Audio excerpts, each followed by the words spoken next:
కర్తను నేనే సర్వంబుజోడు నీ వెరుగోయి నానా రీతుల నగుపడి నేనే లేకుండా బోదు నెందు నా వినారా నెందు నా వినారా నజలము నందు నేనే లేననారా నజలము నందు నేనే లేననారా మూలము మూలము చే నజలము నందు నేనే లేననారా నజలము నందు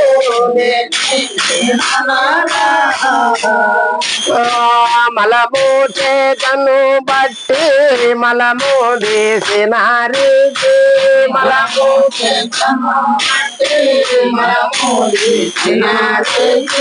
మలము చేతను బట్టి మలము తీసినారి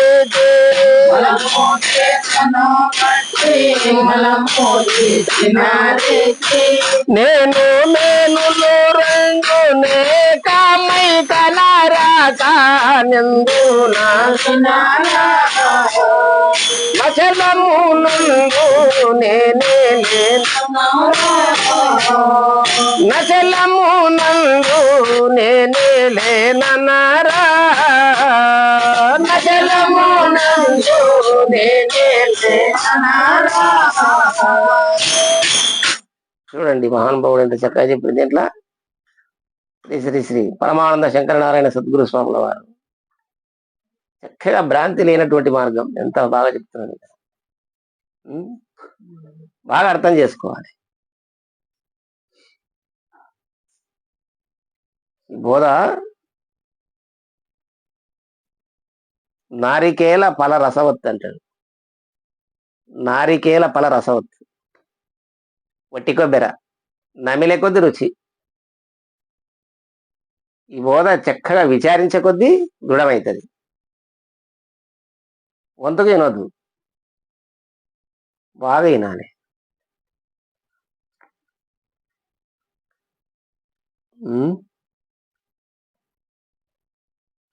మేనుల కర్తను నేనే సర్వము చూడ.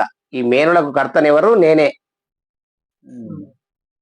ఈ మేనులకు కర్తను నేనే సర్వము చూడ. నేనే నేనే సర్వము చూడ నీ వెరుగోయి. మేనుల కర్తానికి మొత్తం ఒకడే, మేనులేవు వేరువేరే కనబడతా ఉన్నాయి. కుక్కలు, నక్కలు, పందులు, ఏనుగులు, గుర్రాలు, ఈగలు, దోమలు, సమస్తమైన అనేక రకాల 84 లక్షల జీవరాశులు అంటే 84 లక్షల రకాల జీవులు ఉన్నాయి కదా. అన్ని జీవుల యందు ఉన్నటువంటిది ఒక్క నేనే. అన్ని నేను లేవు. మేనులు అనాకంగా కనబడుతున్నాయి అంటే కులములన్నీ నావే కులమేంచగాలేలా. కులములన్నీ నావే కులమేంచగానేలా. నేను లేని కులము నెందుగలదు. మన్ను చూడ ఒకటే మరికుండలేనిరా శంకరాంజనేయ శంకదులు అని ఒక పద్యం లోపల చెప్పింది. కులములన్నీ నావే. కులాలే గుణాలు, గుణాలే కులాలు. పేరు లేదు ఇక్కడ. కులమెంచగానే మన్ను చూడ ఒకటే మరి కుండలేనిరా. మన్ను ఒకటే కదా, కుండలు ఎన్ని రకాలు చేస్తాడు. మీరు కుండలు చేస్తారు కాబట్టి బాగా అనుభవం ఉంటుంది. చిన్న దీపంత కానుంటి చిప్పల వరకు, చిప్పల నుండి ఇక సనుముడ్లని, గురుగులని, ముంతలని, అటికెలని, గంజటికెలని, పేర్పులని, లొట్లని రకరకాల కుండలు చేస్తాడు. అన్ని కుండలు అంటే ఘటాలు అంటే కుండలు. ఘటము అంటే శరీరం అని కూడా, ఘటము అంటే కుండ అని కూడా. వేదాంతం లోపల ఘటం అంటే శరీరం అనే కదా. అన్ని ఘటముల యందు ఉన్నటువంటిది ఒక మట్టే కదా. నేనే మేనుల కర్తను. సమస్తమైన మేనులకు శరీరాలకు అన్నిటికీ ఉండే ఒక్క నేనే. అంటే ప్రపంచ దేశాలకు అన్నిటికీ ఒక సూర్యుడే కదా. ప్రపంచ దేశాలకు అన్నిటికీ ఒక్కటే సూర్యనారాయణుడు ఉండేది. సర్వ ఆభరణాల యందున్నటువంటి బంగారము ఒకటే. ఒక్కటే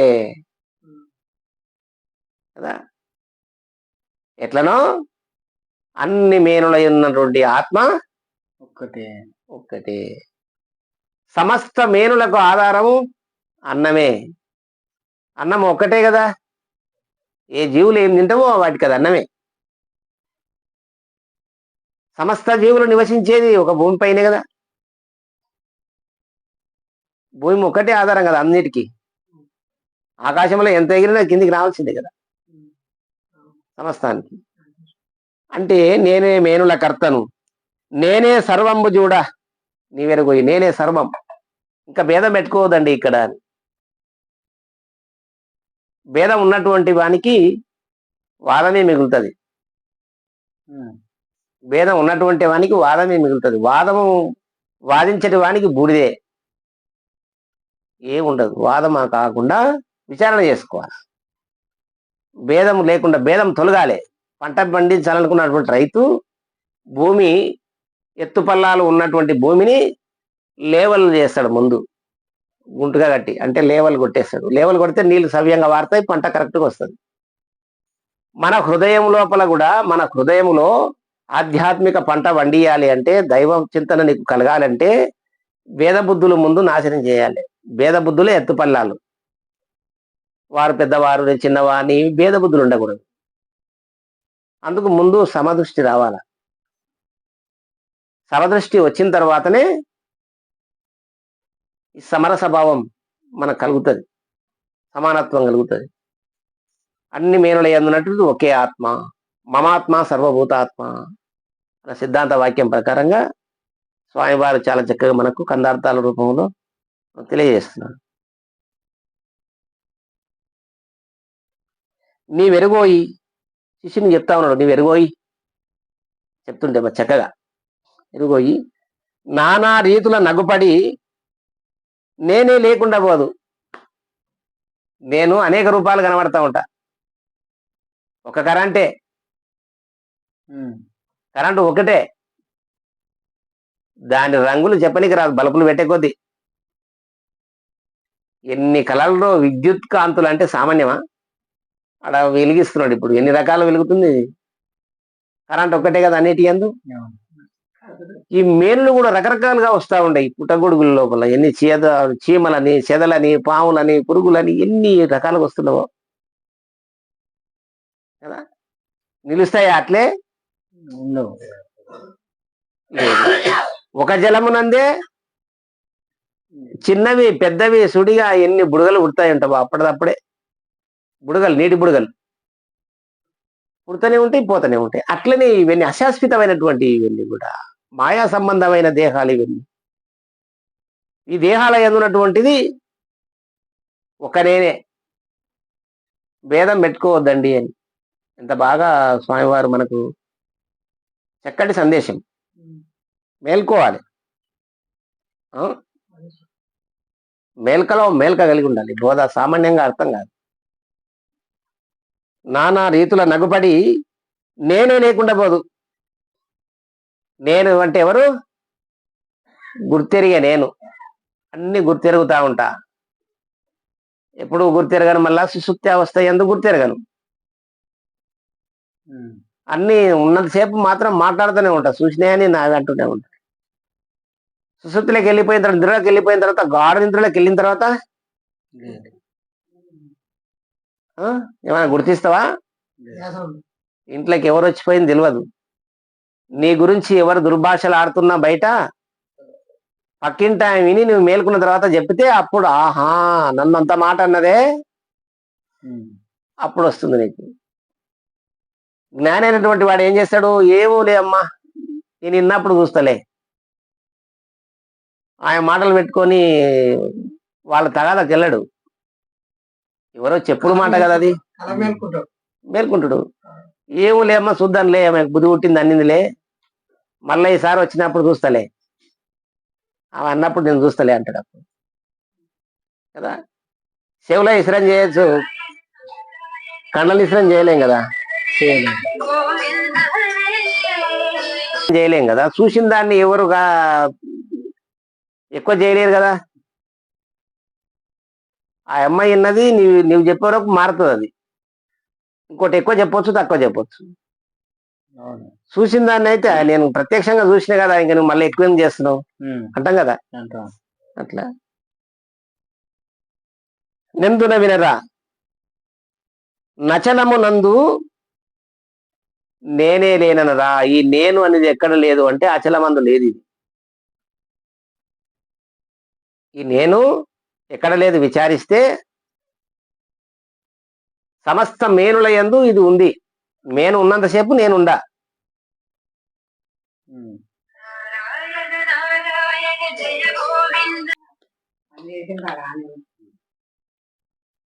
పుట్టిందిగా నచలమునందు నేనే లేనరా. ఎట్లా ఇది ఎప్పుడైతే నీకు అచలం దర్శనం అయిందా, అచలం అంటే దేవుడు. ఇక్కడ సామాన్య మానవులంతా ఏమనుకుంటారు, దేవుడు అంటారు. దేవుడు ఎక్కడున్నాడంటే ఏం చెప్తావు, ఏమో ఆయన దయ ఎప్పుడు కలుగుతుంది, అందరు పైకి చూపుతారు. హిందువులు అంతా కూడా పైకి ఎదుగుతారు, ముస్లింలు కూడా హే అల్లా అంటారు, వాళ్ళు పైకి ఎదుగుతారు. క్రైస్తవులు కూడా వాళ్ళు పైకి ఎదుగుతారు. అంటే పైన దేవుడు పైకి చూపితే కింద లేడనే.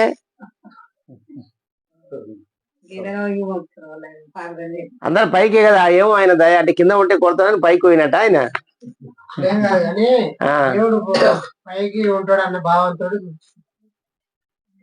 మరి అచలము అచలోయం సనాతన అంటే సనాతనమైనటువంటి యొక్క దైవము ములుగురుచ్చ సందు లేకుండా నిండి ఉంది అని చెప్పి శాస్త్రమే చెప్తుంది కదా.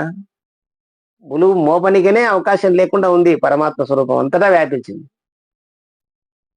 కదా. కానీ రూపనామ క్రియలు లేవు దైవానికి. మరి అది ఎవరు చూపాలి? తల్లి కదా, తండ్రి అరణ్యవాసం వెళ్ళిపోయినప్పుడు ఎక్కడో అడవికి వెళ్ళిపోయిన తపస్సుకో లేదా వ్యాపార నిమిత్తమై ఇతర దేశాలకు వెళ్ళిపోయి ఈమె గర్భిణీగా ఉన్నప్పుడు వాడు పిల్లోడు పుట్టి పెరిగై 12 ఏళ్ళు వచ్చినాయి అనుకోవానికి. అప్పుడు వచ్చిండు డాడీ. వాడు గుర్తుపడతాడా? మా నాయనని గుర్తుపట్ట ఎవరు చెప్పాలి మరి? తల్లి చూపాలి.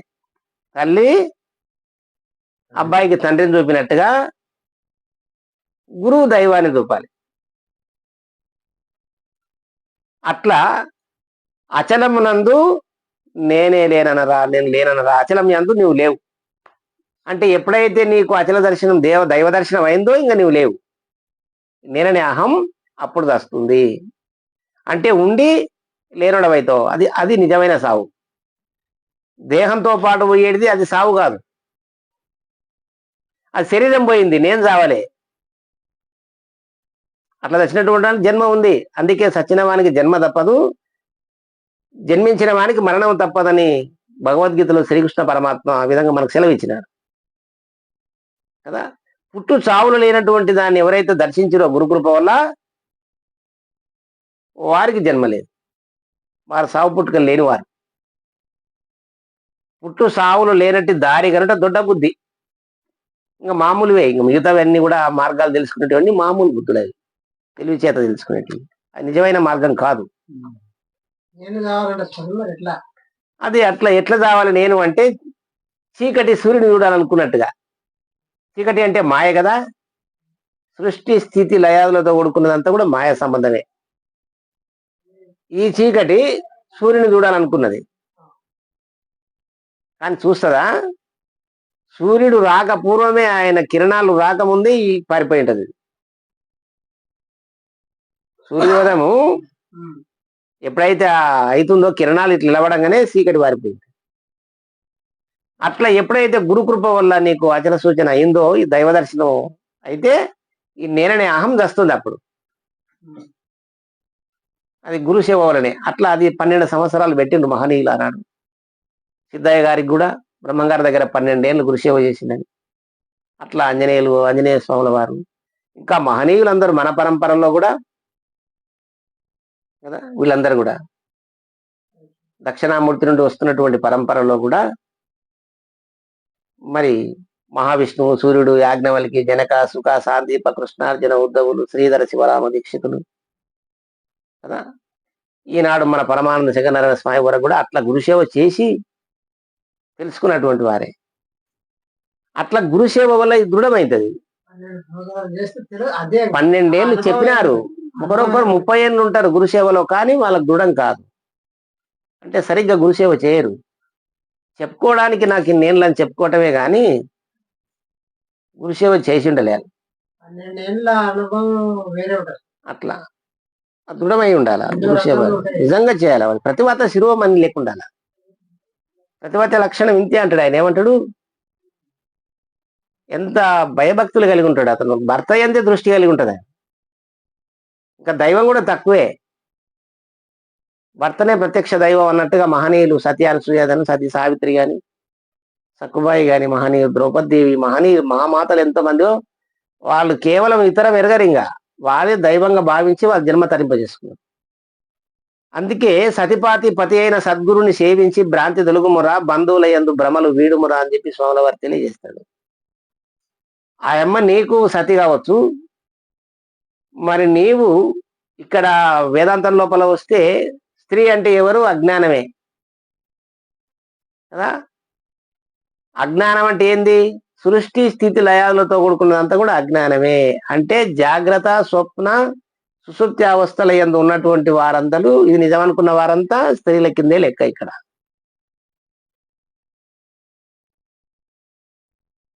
మరి ఎట్లా?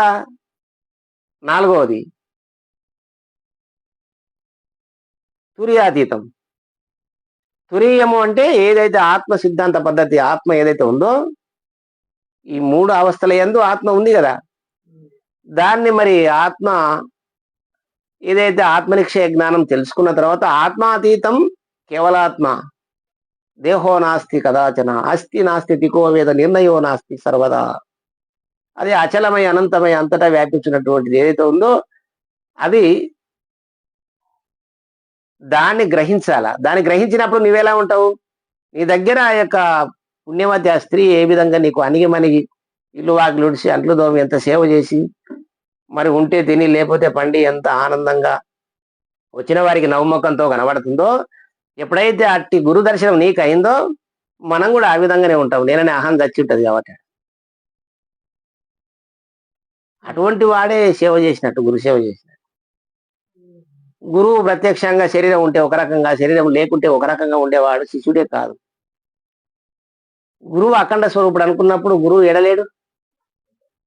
ఉన్నప్పుడు శిష్య లక్షణాలు ఎట్లుండాలి? ఇంకా గురువు లేడులే అనుకొని ఇష్టానుసారంగా వ్యవహారం చేస్తే ఇచ్చాపత్యం అంటారు దీన్ని. ఇచ్చాపత్యం చాలా ముఖ్యం. అంటే నీకు ఎట్లా దోస్తే అట్లా చేయడం పద్ధతి కాదు. అట్లా గురువు ఆజ్ఞానుసారమే నడుచుకోవాలన్నమాట కదా. అట్లా నడుచుకున్నటువంటి వారికి అప్పుడు 12 ఏళ్ళు చేసినట్టు ఈయన గురుసేవ. అందుకు అట్లా అచలమునందు నేను లేననరా, అప్పుడు దృఢమైనట్టు నీకు ఈ బోధ పద్ధతి లోపల. ఈ అచలం లోపల కేవలం దైవం ఒక్కడే, ఆయననే స్వయంభూ. ఆయనని ఇంకెవరు లేరు ఇక్కడ. ఇలా ఆయన చేత కల్పించబడిన మాయ ఇదంతా, లేక తోసింది ఇదంతా. కాబట్టి దీని నమ్మొద్దు, అది దర్శనం అయితే చాలు అని. మలము చేతను బట్టి, ఇక్కడ ఏం చెప్పిండు? మలము చేత బట్టి మలము తీసిన ఎట్లు. మలం అంటే ఏంది? అవమలం, ఆవు పేడ శుద్ధమైనటువంటి. ఎందుకు దాన్ని ఎంత పవిత్రంగా తీసుకుంటాం? దేవాలయాల సహితం దాన్ని శుద్ధి చేస్తాం. ఆవు పేడ తీసుకుపోయి దేవాలయాల్లో కూడా శుద్ధి చేయడానికి ఆవు పేడ తీసుకుపోయి అలుగుతాం కదా. గోమేదం అంత పవిత్రమైంది అది. ఆవు పేడ కూడా, ఆవు మూత్రము సృష్టి వచ్చినటువంటి వారికి కూడా అయ్యగారు ఎన్ని మంత్రాలు చదివినా ఆవుమూత్రం లేకుంటే శుద్ధి కాదు. మనము సృష్టి వచ్చిందంటే అయ్యగారి దగ్గర పోయి నీళ్ళు మాత్రం పెంచుకొచ్చుకుంటారు. అయ్యవారు కూడా ఏం చెప్తాడు? ఆవుమూత్రం కలపండి అంటే తన మంత్రం మీద తనకు నమ్మకం లేదు. మనం చదివేనే ఎంగిలి మంత్రమే. ఎంగిలి నోటను జపములు వెంగలులై చేయిచున్న విడునే కర్మలు. అంటాడు స్వాముల వారు రాస్తాడు. ఎంగిలి ఉంటనే కదా ఎంత కానీ ఎంగిలే కదా. ఆవుమూత్రం పవిత్రమైంది, అందుకే ఆవుమూత్రం కలపండి ఆ నీళ్ళు అంటాం. దాని పేడ పవిత్రము, దాని మూత్రం పవిత్రము, సమస్త దేవత నిలయం గోమాతని. ఆ ఆవు పవిత్రమైనటువంటి పేడ కాబట్టి ఆ పేడ తీసుకొని మనిషిది అశుద్ధం, అదేమో గడ్డి తిని నీళ్ళు తాగుతుంది. మానవుడు షడ్రసోపితమైన భోజనం చేస్తాడు. షడ్రసోపితం ఏంది? వగరు, పులుపు, ఉప్పు, కారము కదా, తీపి, చేదు, ఇవన్నీ ఉంటాయి కదా, 6 రకాలు. మరి 7వది ఏంది? నెయ్యి కూడా వేసుకుంటాడు దాంట్లో. నెయ్యి కూడా వేయాలి దాంట్లో. ఎందుకంటే ఉప్పు ఎక్కువైనా, కారం ఎక్కువైనా, పులుపు ఎక్కువైనా, చేదు ఎక్కువైనా ఇవన్నీ కవర్ చేస్తుంది నెయ్యి వేసే దాంట్లో, నెయ్యి వాడితే. అందుకు ఇది మలము చేతను బట్టి మలము తీసినట్లు. ఇందాక అనుకున్నాం కదా, చిన్నపిల్లోడు బాత్రూమ్ కూర్చుంటే ఆ మలం తీసుకొని జిందగలి తీసేసినట్టుగా. అంటే ఈ నేను మేనులు కూడా ఆ విధంగా ఎందుకు చెప్పుకొచ్చింది? ఇది ఉపమానం. ఇది మలము చేతను బట్టి మలము తీసిన రీతి. నేను మేనులు రెండు నేకమై కనరాక. ఈ నేను మేను కూడా ఆ విధంగా ఉంది. ఈ మేనును అనేది ఎందుకంటే ఈ మేనుని విచారించు. మేనుని విచారిస్తే 96 తత్వాలతో ఇది తయారైంది. నేను చేతనే మేనుని విచారించాలి కదా.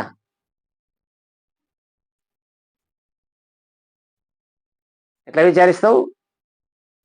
ఇప్పుడు కంపంతా కాల్చాలంటే ఒక కర్ర గట్టిది ఉండాలా లేదా?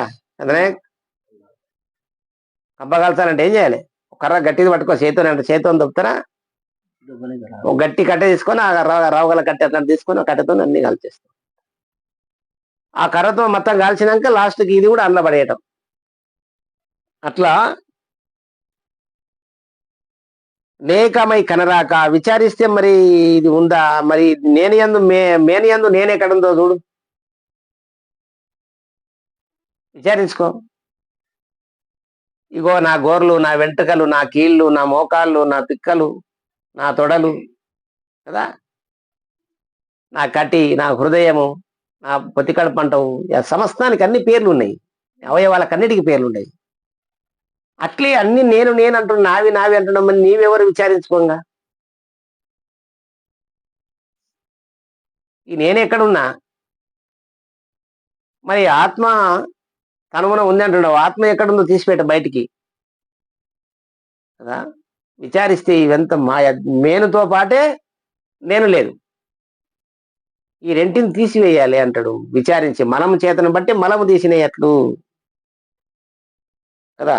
నేకమై కనరాక నేమందు వినరా, నచలము యందు నేనే లేననరా.